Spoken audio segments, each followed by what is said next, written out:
सलोनी Verma study point. आप सभी का मैं दोबारा से स्वागत करती हूं अपने चैनल पे। आज मैं 12th क्लास के बच्चों के लिए जो हमारा हिस्ट्री है उसका 3rd चैप्टर लेके आई हूं। हिस्ट्री की फर्स्ट बुक का है। मैंने आपको जैसे कि पार्ट 1 करवा दिया है। जिन बच्चों ने पार्ट 1 नहीं देखा है वो अवश्य इस पार्ट 1 को देखे, तभी आपको पार्ट 2 बहुत अच्छी तरीके से समझ आएगा और अपने पेपर में आप अच्छा कर पाओगे। तो देख लेते हैं कि हम किन किन चीजों को आज समझने वाले हैं, किन किन चीजों पे हम आज जो है विचार करने वाले हैं, चर्चाएं करने वाले हैं। तो देख लीजिए, पहले चैप्टर का नाम क्या है, बंधुत्व जाति तथा वर्ग। आपको क्या पता है ये चैप्टर जो है इसका नाम बदला हुआ मिले, परंतु सारी की सारी चीजें जो है पुरानी ही है, यानी किताब में वही चीजें मिलेंगी, बस आपको ये हो सकता है कि नाम चेंज मिले। ठीक है, तो हम देख लेते हैं कि मैं आपको पहले बता दूं, हमने महाभारत के बारे में पढ़ा तो महाभारत के जो मूल रचयिता है वो है हमारे भाट सारथी। कौन है? हमारे जो भाट सारथी जी है। कौन? भाट सारथी जी को जो है वो महाभारत का मूल रचयिता माना जाता है। और भाट सारथी क्या होता होगा आपके दिमाग में आ रहा होगा। पहले जब युद्ध होते थे तो एक रथ होता था, यानी कि एक रथ चलाने वाला व्यक्ति होता था। ठीक है, तो उसे जो है सारथी होता था वो। ठीक है, किसी भी राजा का सारथी होता था, वो युद्ध में उनके साथ जाता था और घटनाओं को देखता था और फिर वो बाद में लिखता था उन चीजों को कि क्या हुआ युद्ध में, किसकी विजय हुई, किसकी पराजय हुई, कितने लोग मारे गए, किस प्रकार से चरण बीत रहे थे, तो किस प्रकार से मर रहे थे, या फिर किसकी विजय हुई। इन सब चीजों का विश्लेषण किया तो बहुत ही सूक्ष्मता से, बहुत ही बेहतरीन तरीके से विश्लेषण करता है कौन? भाट सारथी। इसी प्रकार से जो है महाभारत की भी रचना की गई है और इसकी जो मूल रचयिता है वो भाट सारथी जी को माना जाता है। और हम जानते हैं कि स्त्री गोत्र तथा उसके नियम। तो आपको बता दूं मैं कि स्त्री गोत्र तथा इसके नियम से आप क्या समझ रहे हैं। ये जो वर्ड है हमारा गोत्र, ये हमारा 1000 ईसा पूर्व, ठीक है, 1000 ईसा पूर्व के बाद जो है प्रचलन में आया था। इसके बाद क्या प्रचलन में आया, और ये गोत्र में होता क्या है बेसिकली, इसमें हमारे जो वैदिक क्या होते हैं, वैदिक ऋषि होते हैं, उनके नाम पर गोत्र होता है। क्या? वैदिक ऋषियों के नाम पर गोत्र होता है। और इसमें क्या होता है, मान लीजिए फिर उसमें जो लोग होंगे, उस गोत्र से जो लोग होंगे, उन्हें क्या मान जाता है कि वो उस ऋषि के वंशज है। क्या? उस ऋषि के वंशज है। जैसे कि बहुत सारे गोत्र होते हैं, कश्यप वगैरह हो गए। ठीक है, इसी प्रकार से बहुत सारे गोत्र होते हैं। ठीक है, जैसे कि इन गोत्रों का उपयोग कब किया जाता है, तो विवाह में इसका उपयोग किया जाता है। कोई अनुष्ठान हो रहा हो, यज्ञ हो रहा हो, तो आपसे जो ब्राह्मण होंगे वो पूछेंगे कि गोत्र आपका कौन सा है। किसी भी चीज को संपन्न करने के लिए, यज्ञ को संपन्न करने के लिए, विवाह को संपन्न करने के लिए गोत्र आवश्यक होता है। तो अभी वैसे आपको सुनने के लिए नहीं मिलेगा, जब विवाह वगैरह होगा तो सुनने के लिए मिलेगा, परेशान मत होइएगा।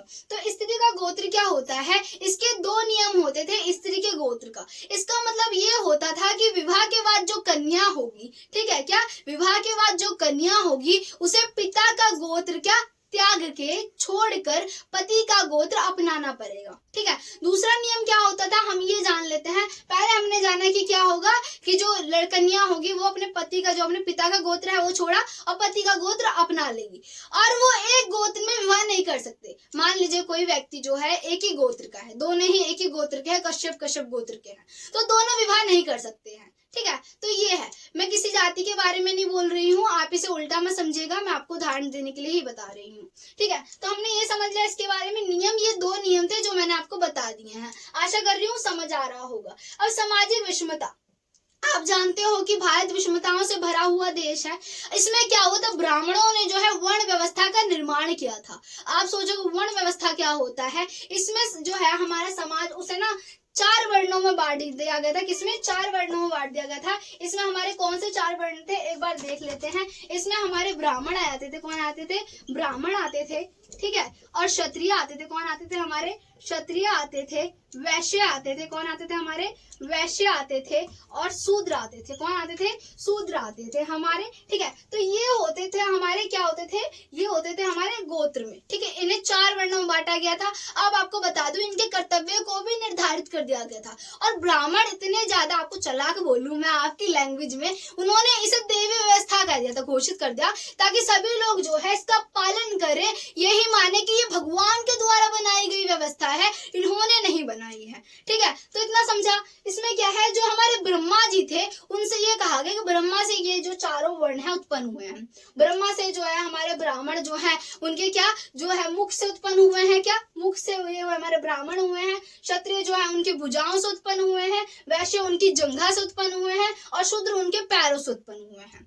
ठीक है, इनके द्वारा विभाजित कर दिया गया। इनके कर्तव्य भी निर्धारित कर दिए गए। आप मान लीजिए कोई पुत्र है, ठीक है, वो उसके पिता जो है वो शूद्र है। ठीक है, शूद्र का एक बच्चा हुआ, ठीक है, और वो बहुत ही बुद्धिमान है, बहुत ही समझदार है, उसे पता है किस प्रकार से साम्राज्य को चलाया जाता है, तो वो नहीं बन सकता राजा। ठीक है, क्यों? क्योंकि उसे उसकी योग्यता को पहले ही निर्धारित कर दिया गया। मान लीजिए कोई ब्राह्मण का बच्चा है, बहुत ज्यादा ही मूर्ख है, ठीक है, और वो जो है वो ब्राह्मण ही बनेगा, उसे शूद्र की कैटेगरी नहीं दी जाएगी, क्योंकि जो जन्म जात पे ही प्रक्रिया निर्धारित कर दी गई थी, यानी बच्चा जो उसका जन्म हो या ना हो, उसे उसके वर्ण के आधार पे ही कार्य को करना पड़ेगा, चाहे वो कितना ही योग्यवान हो, चाहे वो कितना ही मूर्ख हो। ठीक है, उसने जो उसका वर्ण है उसी के आधार पे कार्य करना पड़ेगा। और हम जान लेते हैं कि इनके वर्ण के आधार पे कौन कौन से कार्य थे। तो जो हमारे ब्राह्मण होते थे उनका कार्य क्या था, यज्ञ करवाना, यज्ञ करना, क्या यज्ञ करवाना, यज्ञ करना, दान लेना, दान देना। ठीक है, क्या यज्ञ करवाना, क्या यज्ञ करवाना, ये यज्ञ करवाते थे। ठीक है, दान देते थे, दान लेते थे। ठीक है, वेद को पढ़ते थे, पढ़ाते थे, ये सब इनके क्या हमारे कार्य आ जाते हैं। किसके? ब्राह्मण के कार्य ये होते थे। उसके बाद क्या है, हमने जब ये समझा कि ब्राह्मण के क्या क्या कार्य थे, कि दान ले रहे हैं, दान दे भी दे रहे हैं, ठीक है, यज्ञ करवा भी रहे हैं, करवा भी सकते हैं, वेद पढ़ भी सकते हैं, पढ़ा भी सकते हैं, इनका पहले ही निर्धारित है। उसके द्वारा अब ये हमारे जो आते हैं क्षत्रिय, क्षत्रिय में कौन आ जाता है, राजा आ जाते हैं। ठीक है, तो क्षत्रिय जो होते थे इनका कार्य होता था कि ये वेद को पढ़ सकते हैं, ठीक है, ये दान दे सकते हैं, ले नहीं सकते, यज्ञ करवा सकते हैं, स्वयं यज्ञ नहीं कर सकते, यज्ञ करवा सकते हैं। ठीक है, और ये जो है न्याय करेंगे, क्या जैसे युद्ध हो रहा है, युद्ध किया और प्रजा के साथ कोई अन्याय हो रहा है तो न्याय करेंगे। ठीक है, तो इनका कार्य निर्धारित हो गया। अब उसके बाद आता है हमारे वैश्य, ये वाणिज्य करते थे, क्या वाणिज्य के कार्य से मान लो खेती वेती करना इनका कार्य होता था। ठीक है, तो इनका, और ये यज्ञ करवा सकते थे, वेद पढ़ सकते थे और दान दे सकते थे। ठीक है, आप एक चीज देख रहे होगे, दान दे सकते हैं ये दोनों, दान ले नहीं सकते, है ना। उसके बाद आता है हमारा शूद्र। अब शूद्र के बारे में जान लेते हैं। शूद्र जो है सबसे नीचे कैटेगरी में है। इन्हें जो हमारे तीनों के तीनों वर्णों की सेवा करनी होती थी। क्या करनी होती थी? सेवा करने का कार्य जो है इनका होता है। इन तीनों वर्णों की सेवा करनी होती थी, शूद्रों को करनी होती थी। ठीक है, आप ये समझ रहे हो कि इनकी योग्यताओं को जन्मजात पर निर्धारित कर दिया गया है, ये बहुत गलत चीज है। आप कोई पुत्र है, बहुत ही योग्य है, वो शासक बनने लायक है, तो आप मुझे बताइए कि आपके कैटेगरी यानी जन्मजात पर निर्धारित कर दोगे। किसी की योग्यता को जन्मजात पर निर्धारित नहीं किया जा सकता है। हमने इतना समझा। अब आगे हम जानेंगे। आपको एक चीज बताऊंगी मैं इसके अंतर्गत कि कई ब्राह्मण जो थे वो क्षत्रिय बने, यानी कि देखो वर्ण व्यवस्था के नियमों का पालन भी हमें नहीं मिलता है। कुछ लोग वर्ण व्यवस्था का पालन नहीं करते थे, उनके नियमों का पालन नहीं करते थे, उसकी अवहेलना करते हुए मिलते हैं हमें। जो ब्राह्मण है, जैसे कि आपको बताऊंगी मैं इसमें, जो हमारे सातवाहन राजा थे, ठीक है, इन्होंने जो है माता का गोत्र अपनाया था। क्या आप देखते होगे कि सदैव जो है पिता का गोत्र अपनाने क्या होता है कि पिता के नाम पे जो है किसी भी कार्य को शुरू करता है ना। जैसे मान लीजिए कोई भी राजा है, पद के आगे जो है पिता के नाम से स्टार्टिंग करता है, परंतु वो मिलता है हमें सातवाहन राजा जो अपने माता का नाम आगे लगाते थे। ठीक है, जैसे गौतमी पुत्र शिरोमणि ऐसे शुरू करते थे वो लोग। ठीक है, तो आपको ये चीजें पता चलेंगी। कई सारे जैसे संघ थे, वो स्वदेशी थे, बर्बर थे, वो बाहर से आए थे, परंतु उन्होंने क्या शासन किया। ठीक है, आप ये देख रहे हो कि दूसरे थे वो बर्बर थे, मलिच्छ थे, विदेशी लोगों को यही कहा जाता था बर्बर। ठीक है, तो वो आए, वो शासन किया, यानी ये लोग जो है नियमों को नहीं मान रहे, पालन नहीं कर रहे नियमों का। तो अब आगे देखिए, हमने ये जाना कि अभी हम जानेंगे अक्षत्रिय राजा। आप मुझे बताइए कि अक्षत्रिय राजा, अब मैं आपको बताती हूँ, ये हमारा टॉपिक है। इसमें क्या है, सातवाहन राजा मिलते हैं आपको, शंख मिलते हैं, कर्ण मिलते हैं, ये जो राजा थे। ठीक है, अब मैं आपको चंद्रगुप्त मौर्य, आपने सुना होगा, 100% सुना होगा, मैंने आपको दूसरे चैप्टर में पढ़ाया था। चंद्रगुप्त मौर्य का जो शासन काल बताया था मैंने आपको 321 के ईसा पूर्व में आरंभ हुआ था। तो इसमें क्या हुआ था चंद्रगुप्त मौर्य के बारे में, इन्हें लेके जो है हमारे जो बौद्ध ग्रंथ में, क्या हमारे बौद्ध ग्रंथ में, किसमें, बौद्ध जो हमारा ग्रंथ है, ग्रंथ में इन्हें क्या बोला जाता है, चंद्रगुप्त मौर्य को इन्हें जो है क्षत्रिय घोषित किया गया है। बौद्ध ग्रंथ में इन्हें क्षत्रिय घोषित किया है, ब्राह्मण ग्रंथ में इन्हें जो है निम्न जाति का, निम्न कोटि का कहा गया है। ठीक है। तो यानी इसमें विषमता है, यानी वो चंद्रगुप्त मौर्य जिन्होंने इतने बड़े साम्राज्य पर शासन किया, ठीक है, तो वो जो थे वो निम्न कोटि के थे, निम्न वर्ग के थे, परंतु वो क्या बने, वो शासक बने। अब देखिए आप, यानी वर्ण व्यवस्था की अवहेलना हो रही है, लोग इसका पालन नहीं कर रहे हैं। ऐसे ही सातवाहन राजा थे, वो ब्राह्मण थे, वो स्वयं को क्या कहते थे, वो कहते थे कि हम क्षत्रियों का हनन करते हैं, यानी राजाओं का हनन करते हैं। ठीक है, आप समझ रहे होगे अब चीजों को। ठीक है, उसके बाद हमने सातवाहन जान लिया, सातवाहन राजा हो गए हमारे, चंद्रगुप्त मौर्य हो गए, शंख हो गए, शुंग हो गए, ये सब जो थे स्वदेशी, जैसे कि मैंने बताया कि जो मौर्य थे, ठीक है, चंद्रगुप्त मौर्य, उन्हें क्या बता रखा है कि उन्हें निम्न कोटि का बताया गया है। इसी प्रकार से सातवाहन जो थे उन्हें बताया गया कि वो ब्राह्मण थे। ठीक है, शंख जो थे वो बर्बर थे, स्वदेशी थे, यानी ये सब जो है क्या बने, ये बने शासक।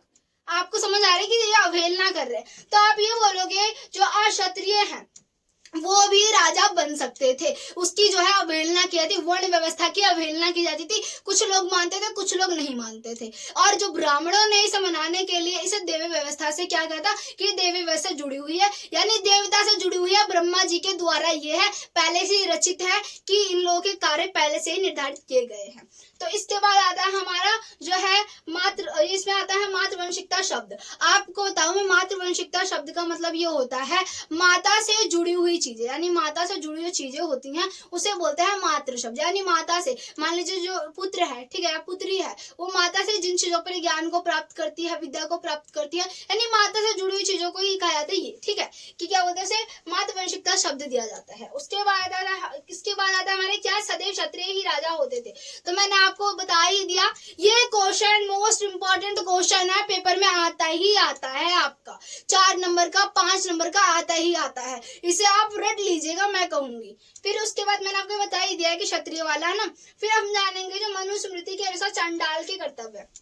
आपको बताऊं मैं, जो चांडाल होते थे, ठीक है, हम देखो मैंने आपको बताया कि जो वर्ण थे वो 4 थे, परंतु जातियां जो थी वो बहुत सारी थी। क्या जातियां मतलब वो आगे थी, ये बोल सकते हैं, उन्हें निर्धारित नहीं किया था, क्योंकि हमारे चांडाल वगैरह हो गए, बर्बर वगैरह हो गए, ठीक है, स्वदेशी लोग, इन लोगों को हमने इनका कोई वर्ण नहीं बनाया था। ठीक है, इन्हें क्या बोला जाता है, ये मतलब ये ऐसे लोग हैं जो इसकी अवहेलना करते हैं। ठीक है, तो चांडाल कौन होते थे वो जान लेते हैं। चांडाल होते थे वो गांव से बाहर रहते थे। ठीक है, इनका कार्य क्या होता था, इन्हें गांव से बाहर रखा जाता था, और ये जो है करताल बजा के गांव से बाहर निकलते थे रात्रि के समय। ठीक है, ताकि कोई उन्हें देखने से बच सके। उन्हें बहुत ज्यादा ही, आप ये बोल सकते हो कि उन्हें देखना बहुत बुरा माना जाता था। इनका कार्य ये होता था कि जो मरे हुए शव हैं उन्हें क्या उठा के उनका, इसकी मान लीजिए उन्हें जलाना वगैरह, इन्हीं का कार्य होता था। ठीक है, मान लीजिए किसी की बॉडी है, यानी ये शव वगैरह हो गए, ये जानवर मर गया कहीं पे, तो उनका कार्य क्या है, उसे जलाना वगैरह। और ब्राह्मण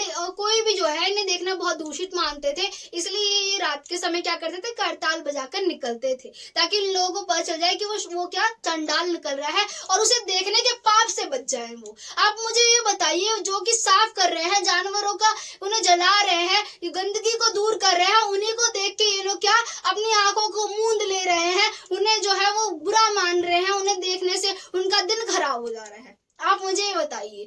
उसके बाद क्या है कि इन्हें रात्रि के समय निकलने में बताया मैंने आपको, करताल वगैरह, जो मरे हुए शव होते थे, ठीक है, उनके जो आभूषण होते थे, मृदभांड होते थे, इन सभी का उपयोग वो अपने दैनिक जीवन में करते थे। ठीक है, यानी उनके जो मृदभांड हो गए, औजार हो गए, इन सब चीजों का, आभूषणों को ये क्या करते थे, पहन लेते थे, यानी मरे हुए लोगों की चीजों को। तो इनका जो कार्य है वो मनुस्मृति में मिलता है।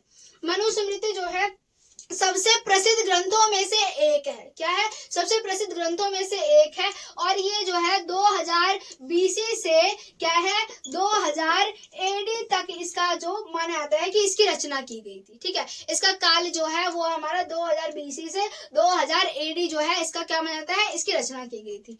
अब मैं आपको बताती हूँ कि ये जो है हमारा पूरा का पूरा जो मैंने आपको बताया है वो समाप्त होता है यहीं पे हमारा चैप्टर। आशा करती हूँ अच्छा लगा होगा chapter. I hope do you like my video? Do you want to